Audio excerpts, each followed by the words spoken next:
Bismillah, alhamdulillah, wassalatu wassalamu ala rasulillah wa ala alihi wa sahbihi wa wala wa ba'd. Kaum muslimin wa Allah, berbicara tentang Musa alaihissalam adalah sosok yang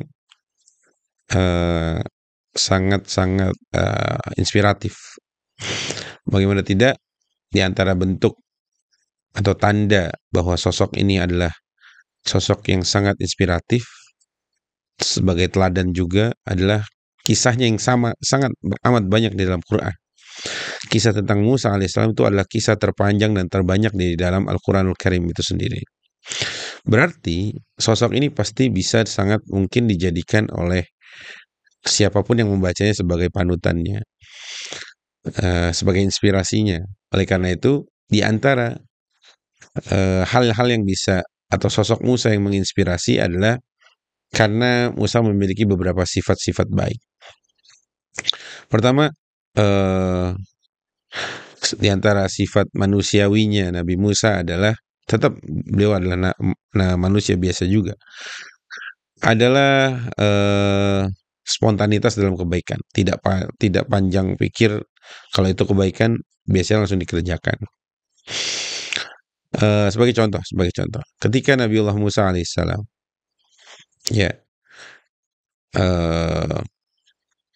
terusir dari istananya Firaun karena sebuah kasus, yaitu Nabi Musa melihat ada dua laki-laki yang saling bertikai gitu ya. Nanti saya ceritakan ini beberapa poin-poinnya. Laki-laki yang bertikai ini kan satu orang Firaun, bahkan dikatakan dia ahli masaknya, juru masaknya.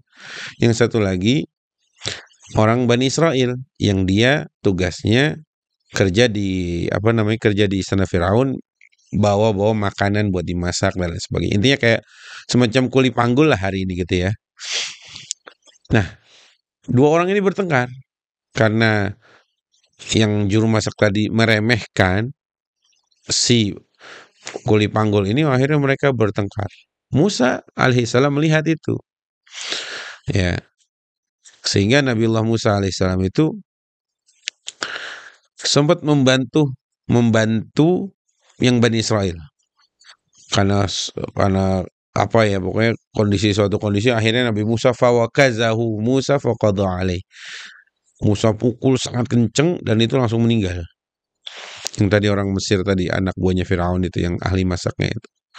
Ketakutan Musa, ya, Nabiullah Musa ketakutan karena dia dikejar oleh istana. Dicari-cari jadi DPO gitu ya, daftar pencarian orang nomor satunya istana Firaun. Kenapa? Karena Musa membunuh, dan itu pembunuhan yang tidak sengaja karena dipukul gitu, tiba-tiba mati gitu ya. Itu kalau dalam bahasa fikihnya al-qatlul khata atau al-qatlu shibhul al-amad, atau bahasa fikihnya lah ya. Ala kulli hal, ketika itu Musa bergegas dan merasa salah itu. Lihat nih, karena Musa merasa salah, lihat. Musa itu orangnya tadi langsung spontanitas, dan dia orangnya satset itu, mungkin kalau bahasa anak sekarang itu satset, nggak pakai lama. Ketika Musa melakukan kesalahan, dia langsung minta ampun. Kemudian dia bilang, hadza min amali syaitan. Ini yang saya lakukan tadi itu adalah bisikan setan yang itu bisa mencederai atau bahkan membuat orang mati. Kemudian itu tadi sisi manusiawinya gitu ya. Kemudian ketika ada satu orang yang dia memberitahu Musa bahwa sekelompok orang sudah berkumpul ingin menghabisimu, wahai Musa. Nih, lihat sisi manusiawinya Musa. Musa nggak pakai lama, karena dia merasa dalam ancaman. Musa nggak pakai yang benar, orang kerajaan, atau langsung Musa pergi. Pergi itu artinya Musa tidak perlu sampai apa istilahnya, cari tahu benar gak nih benar, padahal dia tahu persis kalau dia tuh dalam ancaman. Kenapa? Karena kalau nggak begitu pasti Musa ketangkap, ya. Maka kamu keluarlah gitu. Kamu keluar dari negeri ini, kamu keluar sana, pindah, kamu tuh dalam pencarian oleh tentara-tentara Firaun. Yang sebagai mungkin pernah kita ceritakan, sampailah Musa ke Madian, terusir sebagai pangeran yang terusir atau orang kerajaan yang terusir dari istana, sampailah ke Madian. Lihat nih sisi manusiawinya Musa alaihissalam. Ketika sedang sampai di kota Madian, kemudian Nabi Musa melihat segerombolan orang yang mungkin teman-teman sudah tahu ceritanya, sedang memberikan minum hewan ternaknya, tapi ada dua wanita yang ada di pojok itu. Sisi manusia Musanya lahir bahwa keluar, maaf, bukan lahir, tapi keluar bahwa sangat responsif, sangat kalau dalam kebaikan tuh maunya ngebantuin orang cepat, itu Nabi Musa. Ya, nggak mager, nggak udahlah banyak ada orang lain. Enggak, Nabi Musa tuh ngeliat, itu sepertinya ada dua orang kesusahan. Dua wanita kesusahan. Akhirnya kan ceritanya Nabi Musa mendatangi kedua wanita tadi dan mengatakan, "Ma khatbukuma? Kalian ada urusan apa di sini?" Baru dikatakan kepada Musa atau dua wanita tadi mengatakan, "Kami tidak bisa memberikan air minum ternak kami, sedangkan masih berkumpul orang-orang laki-laki itu di dekat sumur itu. Sedangkan biasanya yang memberi minum itu ayah saya, ayah kami, tapi karena dia sudah tua, nggak kuat lagi." Musa jiwa manusianya jiwa sosial banget gitu.